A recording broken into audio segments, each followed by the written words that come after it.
ऐसे प्रत्येक इंद्रिय की बात है। तो आंख की शक्ति, आंख का संयम था। कभी आंख खोल के देखा नहीं उसने। जैसे ही आंख खोल के दुर्योधन को देखा, सारा शरीर वज्र का हो गया। लेकिन जहां जांग में माला लपेटी थी, वो जगह जो है वो रह गई। भगवान की लीला, मरना था। तो ये दुर्योधन वहां से भागकर एक जल दुर्ग था, एक सरोवर था, उसके भीतर महल बना के रखा था, और उस महल के भीतर जाके बैठ गया। ऑक्सीजन का इंतजाम कर दिया होगा, होता है। भीतर महल था, उसमें जाके बैठ गया। पांडवों ने देखा कि दुर्योधन कहाँ गया। पता लगाते लगाते पता गया कि सरोवर में घुसा है। तो पांचों पांडव भगवान श्री कृष्ण पहुंच गए। युधिष्ठिर ने कहा, सुयोधन। दुर्योधन को भी दुर्योधन नहीं कहते थे, सुयोधन कहते थे। बहुत सत्यवादी और बड़े धर्मात्मा थे। तुम कहां छिपे हो, निकल के आओ। युद्ध का परिणाम करना है, इससे भागो मत। ये तुमको शोभा नहीं देता है। बोला, भाई हम थके हुए हैं, युद्ध करने की स्थिति में नहीं है। तो बोले, हम भी थके हुए हैं, हम भी युद्ध ही कर रहे हैं। तो उसने कहा, तुम 5 हो, हम 1 हैं। बोले, ऐसा है कि तुम्हें 5 से युद्ध नहीं करना है, हम में से किसी एक से करना है। जिससे तुम चाहो उस एक से युद्ध कर लो, और अगर वो पराजित हो गया तो तुम्हारी विजय मान ली जाएगी। भगवान श्री कृष्ण ने कहा, क्या पागलपन कर रहे हो, तुम ही से युद्ध करने लगेगा, तुम जीत लोगे दुर्योधन को। तो युधिष्ठिर ने कहा, हम अन्याय करेंगे ही नहीं, धर्म की बात है। पर दुर्योधन भी निकला और उसने कहा, ठीक है, मैं अगर युद्ध करूंगा तो भीमसेन से करूंगा। भीमसेन से युद्ध चलने लगा, चटाचट एक दूसरे के ऊपर गदा का प्रहार होने लगा।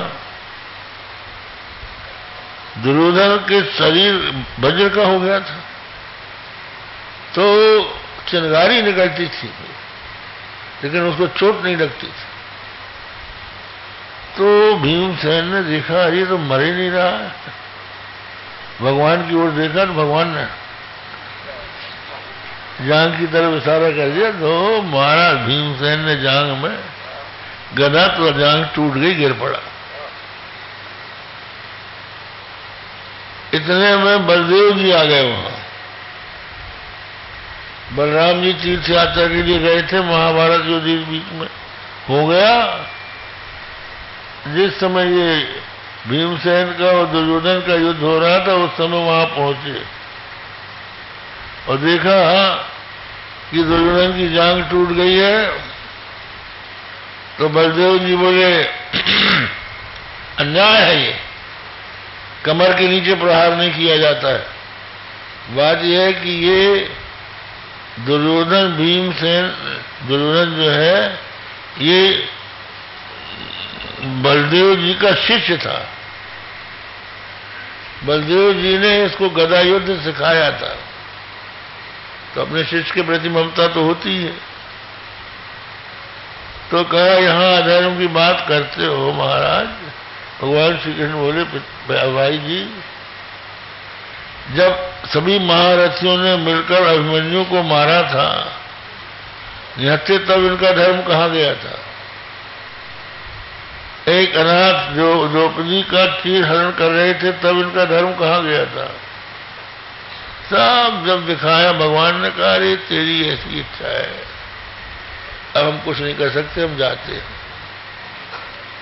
तो बलदेव जी चले गए और टूटी जांग लेके वहीं पर रणभूमि में दुर्योधन बैठा रहा।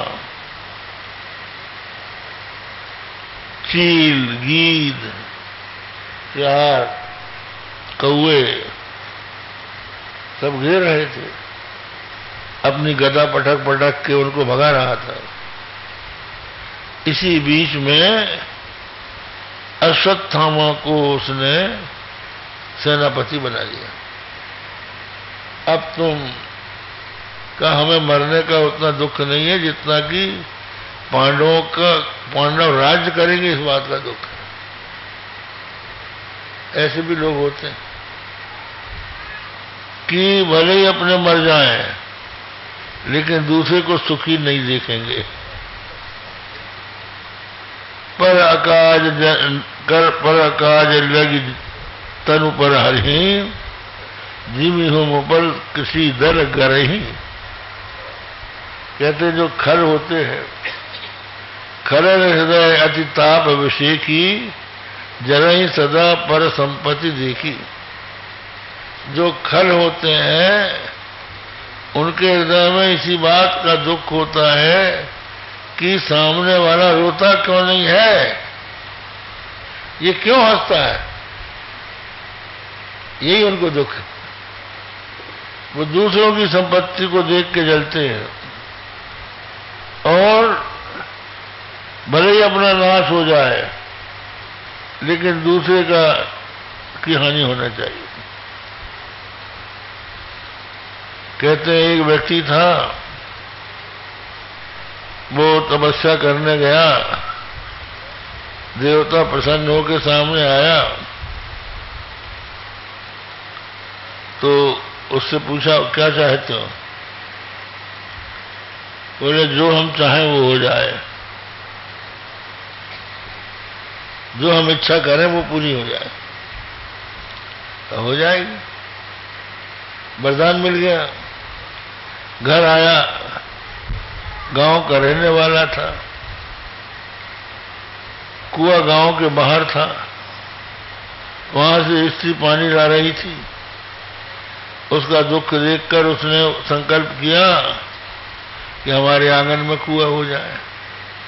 लेकिन देवता ने कहा था कि जितना तेरा पूरा होगा कर संकल्प उससे दोगुना पड़ोसी का हो जाएगा। तो उसके आंगन में कुआं हो गया, लेकिन पड़ोसी के आंगन में 2 हो गए। वर्षा ऋतु आई, छप्पर वाला मकान था, चूने लगा। बोले हमारा 2 मंजिला मकान हो जाए, संकल्प किया। पड़ोसी का 4 मंजिला हो गया। जो जो ये इच्छा करता था उसका दुगना पड़ोसी का हो जाता था। तो उसको बड़ा दुख हुआ कि क्या बताएं, इसका दुगना होता चला जा रहा है। तो उसने कहा कि हमारी एक आंख फूट जाए।